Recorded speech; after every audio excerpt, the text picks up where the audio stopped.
What happens when a guitarist is too brilliant, too restless, and maybe too impossible to package?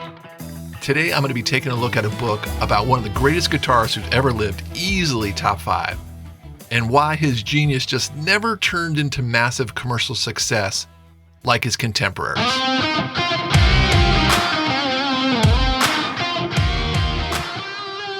How do most people define Jeff Beck as a guitarist?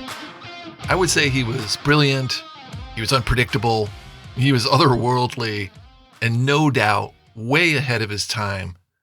Jeff Beck could do things with a guitar that Clapton, Page, and Hendrix couldn't touch. He may have been the best guitarist of them all, but he was also the hardest to define. And in rock and roll, genius isn't always enough. Welcome into the Rock Talk Studio podcast. I'm your host, Big Rick. Every week I'm here talking about rock and roll history and culture through the books, docs, products, and stories that matter. And today I've got an exceptional book to turn you on to. It just came out. It's called Blow by Blow, The Jeff Beck Story, written by Brad Tolinski and Chris Gill. And this book shows why one of the greatest guitar players who ever lived never became the biggest. I mean, Clapton became a blues god.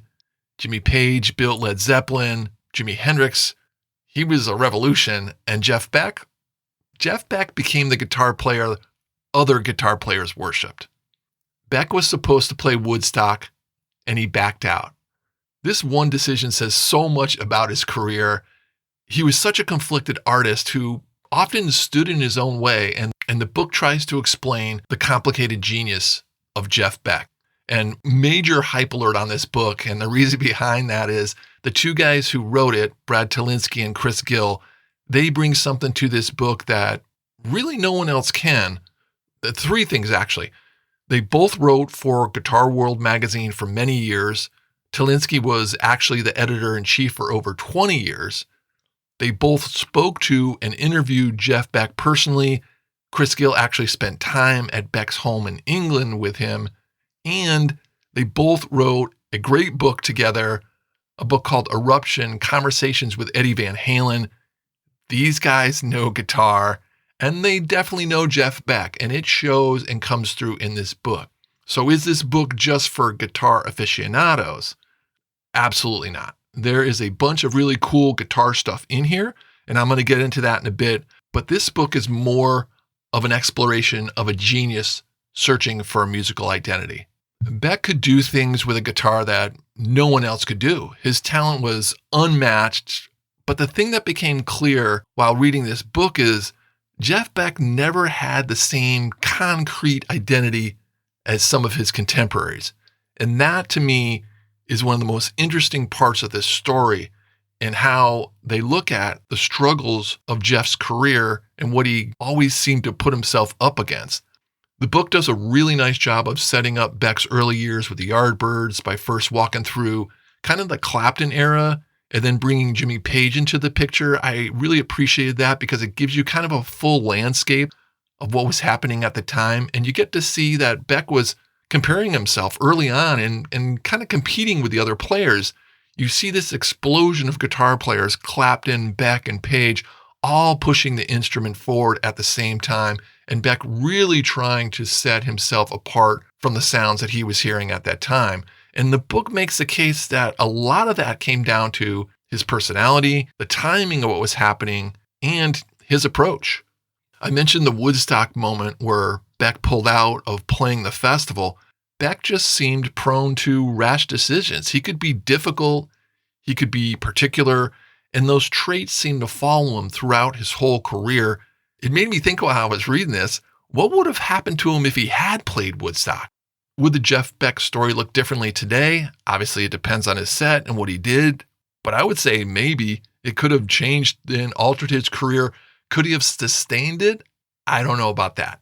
The thing about Beck, for most of his career, he was just so ahead of his time, and the book returns to this idea again and again because it keeps happening again and again. Jeff Beck's story, as the authors put it, is a tale of artistic brilliance and tangled expectation. And that feels right to me. He was such an artist, and he was so dedicated to being different and pushing himself and the music that it got in his way a lot. And even though it got in his way and he never really got to this career level as the other players, he still created a ton of great, legendary, groundbreaking music. Beck had very few weaknesses as a musician, but the book does make one weakness very clear, is that he needed songs, and he just wasn't a prolific songwriter. If he wrote something, it took him a long time, and that really kind of stunted his career as he searched a lot for material to use. The book also points out that Beck usually averaged only about 30 to 40 shows a year when he was touring. There were a couple of times when he got over 50 shows a year. So even from a touring standpoint, he wasn't always operating like other musicians built for more massive commercial domination. And maybe that's the part of what makes him so fascinating. Jeff Beck was not easy to package. He was not easy to define, and he was not always easy to work with. And that kind of seems to go hand in hand with most rock and roll geniuses. Bob Dylan, Brian Wilson, Prince, all had similar issues and made countless questionable decisions throughout their career, but all of them, including Beck, had to follow their own path. And this new book offers the most compelling portrait of Jeff Beck ever assembled. It shows the brilliance, the frustration, the missed opportunities, the strange turns, and the reason why one of the greatest guitar players who ever lived never quite became the commercial giant that his talent suggested he could have been. So the bottom line is, Jeff Beck may not have the biggest career compared to the other guitar gods, but when it comes to the guitar himself, he was in a class all his own. Speaking of guitars, I want to go a little bit deeper in how the writers made sure the guitar players who are reading in this book gets theirs, while doing it in a way that non-guitar players could also enjoy. Let's take a look at that coming up next.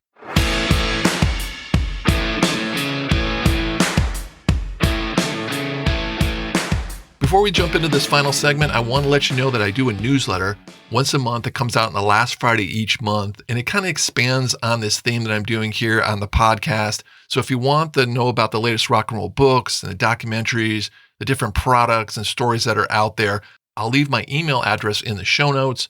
You can just drop me an email, say, Big Rick, hook me up with a newsletter, and I'll get you all set up.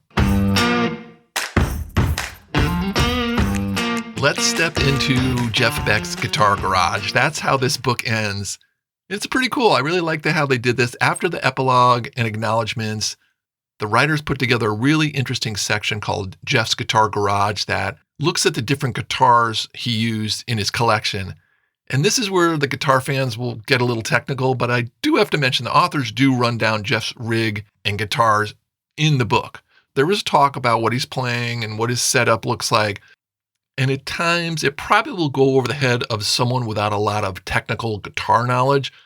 But when I was reading it, it never seemed to be too much. This guitar garage section is a nice marriage of guitar facts that really everybody can enjoy. It includes pictures of the guitars, and it breaks down where Beck bought the guitars, how he acquired them, what songs and album he used them on, and why he chose them. It looks at the different makes and models that he played. I think it was a nice touch and a really cool way to wrap up a book like this, considering we're talking about one of the greatest guitar players in the history of rock and roll, Jeff Beck.